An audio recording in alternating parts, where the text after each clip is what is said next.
So we're now going to go to our second speaker, who is Luba Fein, and Luba Fein is in Israel, from Israel, and she has been working on prostitution for many, many years and been doing fantastic work for women's rights long before this sex-based rights stuff turned up, and I'm sure we'll be carrying on afterwards. She's spoken on WDI before and also at Filia and in many conferences worldwide, and is known to be a real expert.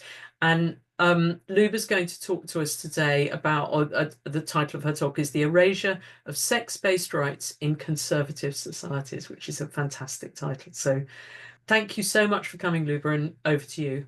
Today, I would like to talk about the erosion of sex-based rights for women in my country, but I won't speak only about that, because after all, the patterns of erosion are pretty much the same everywhere. We have everywhere the loss of single-sex spaces like showers, restrooms, hospital wards. We have male inmates placed in women's jails and prisons. We have legal sense changes on ID documents becoming easier and easier. We have statistics losing their meaning. We have freedom of speech issue. The same, more or less the same everywhere. So you all know this. And this is why I'm here to talk not only about the well-known lie that a man can be a woman, but also about a less discussed lie, the idea that the erasure of sex-based rights is something that only happens in progressive or liberal countries. And we all know it. We call transgender politics progressive, left-wing, but this is just framing. And many conservative countries are cases that prove the opposite. I do not live in a liberal country. Israel is very eclectic. Politics, institutions, very eclectic.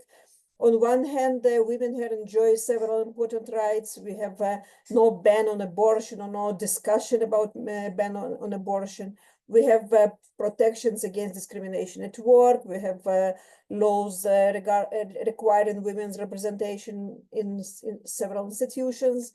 And we even passed a law banning the purchase of sex, which is great. But on the other hand, in the past 25 years, Israel had 9 different governments, and of those, not a single one was left-wing. Only 2 were centrist or mixed, and 7 were strongly right-wing. Every single government included the religious or even ultra-Orthodox parties. And beyond that, we have no separation between religion and state in Israel. We have no civil marriage or civil divorce. The pay gap between the sexes is large. Women's representation among lawmakers is insufficient. So bottom line, we are very far from what people usually call a progressive country. We are not Scandinavia. We are actually a pretty conservative country. And yet, the gradual erasure of sex-based rights has been happening here for quite a while under right-wing conservative governments on their watch. And here are a few examples. The procedure for changing legal sex registration.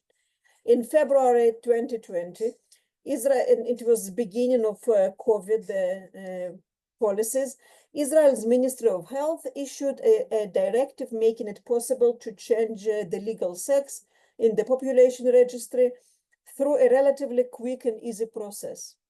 It is not full self-ID like Germany, but the change is based almost entirely on self-identification. It does not require undergoing any medical procedure and no hormone treatment. It only requires approval from a 3-member panel, a mental health professional, a medical doctor, and a public representative from the transgender community. This is the committee. The public was given a theoretical opportunity to file objections to the directive, but this invitation was never publicly announced anywhere. I found it on someone's Facebook, and of course I submitted an objection, and some of my feminist friends also submitted objections, but none of us received any response. We have no idea whether our objections, whether they were read or considered, just nothing. And the legal sex changing process is just what I told. It was accepted. We didn't get to speak or communicate with anyone. Unlike many just I want to give another example. The sex purchase ban is very controversial and divisive issues in every country, but it is not the same like changing legal sex, because sex registry affects everyone. Sex purchase ban affects, for me, this is my work life, but for most people, it is not that relevant. Still, it was discussed in committees, it was in the media, the public debate was very wide. Here, we only had this new directive, and that's it. And that's it. Nobody got representation or chance to talk. So unlike many other countries where similar changes were accompanied by fierce public debate, where women and women's organizations had the chance to present arguments, speak in parliament, run campaigns, in Israel, the change was made during COVID behind closed doors, and most of the public isn't even aware of it. Like many Israelis are spoken to still believe that you can only change the sex marker on your ID after undergoing major invasive surgery called the sex reassignment surgery. So this is most people think this is the necessary procedure, while in reality you just declare that you're a woman or a man, your preferred gender in front of some committee. And it is also important to emphasize that during this entire period of directive and change of policies, the Minister of Health was an ultra-Orthodox politician, not just right or left, ultra-Orthodox politician, not some liberal or progressive figure. And it happened on his watch.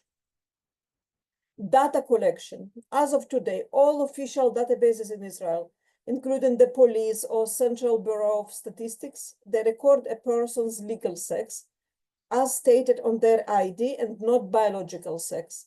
Such data collection risks becoming meaningless and practically useless, because legal sex registration isn't the same as real sex, right?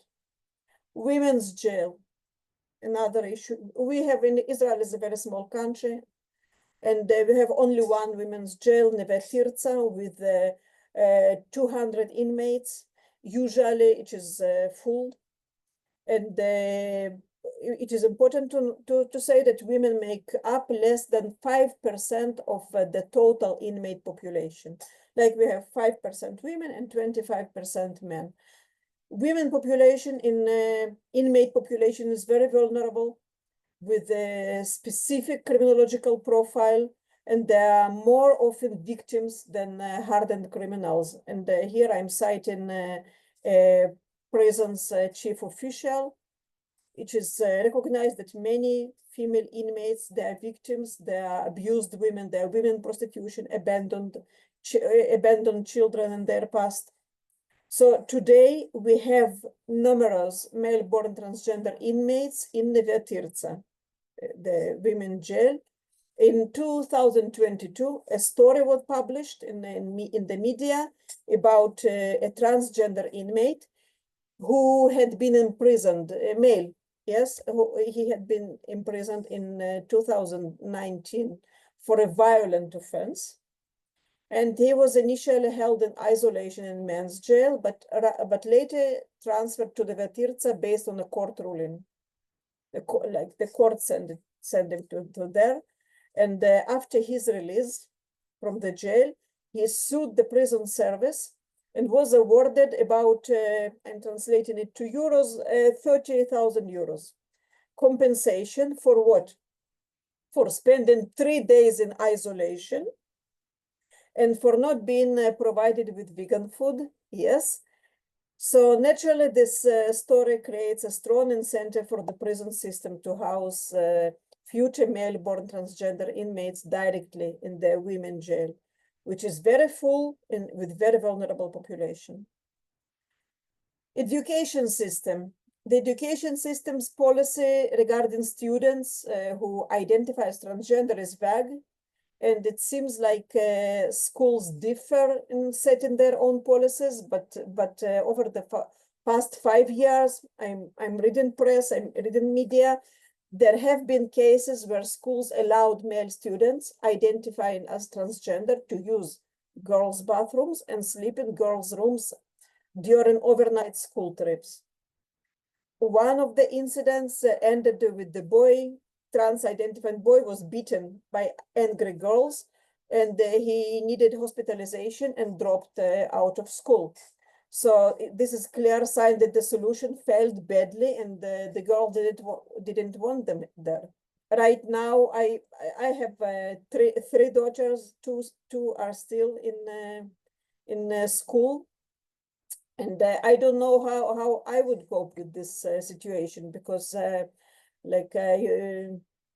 we don't have a very clear directive, and in the area where I live, it could be a situation with the minority of parents fighting who are framed as conservative, fighting majority of parents who support vulnerable transgender students and not the girls. Now, psychiatric hospitals. In 2021, a directive was issued regarding psychiatric hospitals to accommodate transgender patients according to their self-identified gender. Yes, you heard it right. Psychiatric hospitals. Where possible, they say the patients should be placed alone in a room. Okay, thank you for that. Either in a mixed or gendered unit, depending on their wishes. Nothing is, in that directive, nothing is said about women's wishes, of course, but they should get a private sleeping and space and bathroom area whenever feasible. All, the directive says, all while trying to respect the needs of other patients as well. Like, I don't really believe that this system to respect wishes of psychiatric patients, female or male, and especially female. And I personally know women who, even before 2021, they were hospitalized in psychiatric wards and forced to share rooms with male transgender patients. Rooms. Nobody asked them about their comfort or wishes or preferences or identification. And we are talking about an extremely vulnerable population. Women whose psychiatric conditions often include difficulty setting boundaries, difficulty with sharing any spaces with male population. Welfare institutions. In 2022, Israel's Ministry of Welfare issued guidelines stating that male-born individuals who identify as transgender must be placed in facilities according to their self-declared gender, not their biological sex. And this includes, listen to me, locked shelters for at-risk teenage girls, where male-born youth identifying as female are now housed. Supposedly it should create a safe and supportive environment. This is what was published, but for whom? Similarly, adult men identifying as transgender are now allowed into women's rehabilitation settings, such as shelters for survivors of prostitution, homelessness, addiction, at-risk youth. Like, ideally, there should be a separate room or dedicated facilities for transgenders, but it is not always implemented, and we should understand that those facilities are usually underfunded. So separate rooms for people, first, it is not always feasible. Second, this is a huge privilege. Many vulnerable women need separate rooms. Why won't they get them? So regarding facilities for people with disabilities, the guidelines allow male-born individuals to be placed in women's rooms with the consent of the woman and her legal guardian. And again, we are speaking about women who are often abandoned.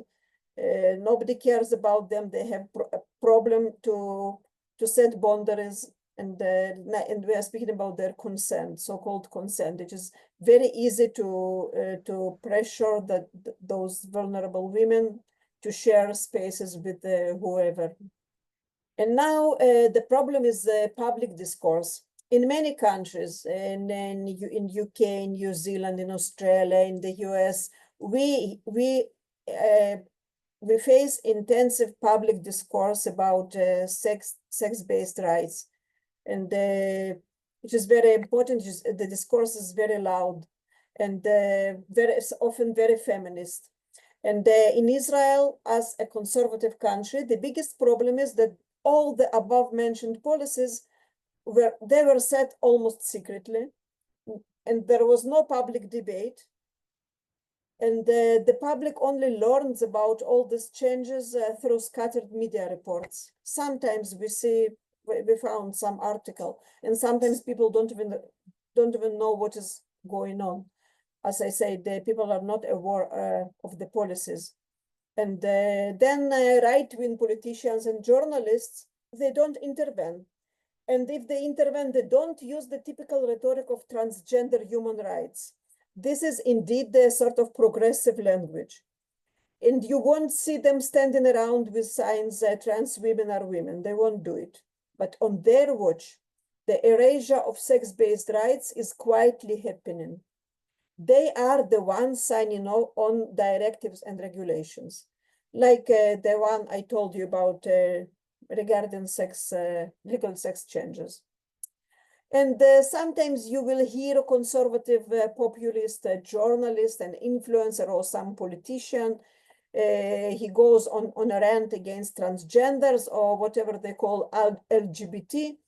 And usually those statements are crude, not intelligent, not analytics, and they have nothing to do with the feminist critique of sex-based rights being dismantled.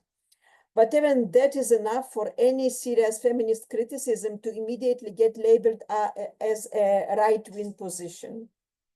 So it is in this legal environment, it is a social environment, it is very easy to silence us.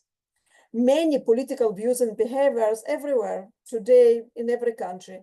So those views shaped by tribal loyalty, not deep or fair thinking about divisive issues. People are not learning topics before they choose attitudes.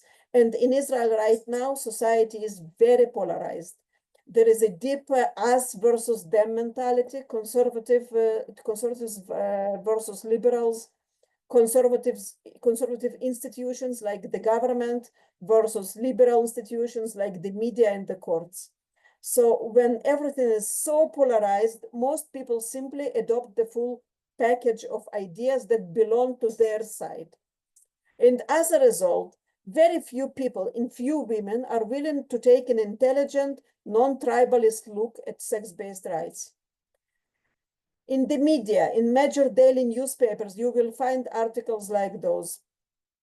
An opinion piece claiming that the next transgender child who commits suicide is the responsibility of a well-known gender-critical activist, and she is named personally in the article. They say that the next trans child blood will be on her hands. I have seen a blog post claiming that TERFs in Israel are importing extreme right-wing discourse from the US.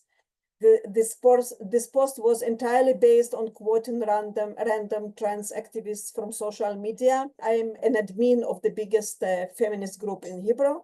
So my group was also mentioned as alt-right. I'm not alt, not right, but that's how it was mentioned. And yes, and I was also blamed, my group was blamed for importing right-wing American rhetorics. Giant newspapers feature articles about trans kids, and the framing is always the same: a heroic child and heroic parents fighting against evil transphobes who want to kill them. So civil society organizations are also fully on board.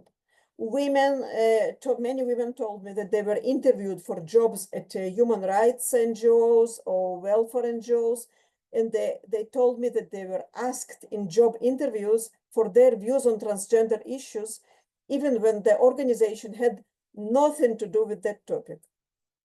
Under such conditions, there is no real chance of advancing sex-based rights, right? Because everyone is interviewed in advance.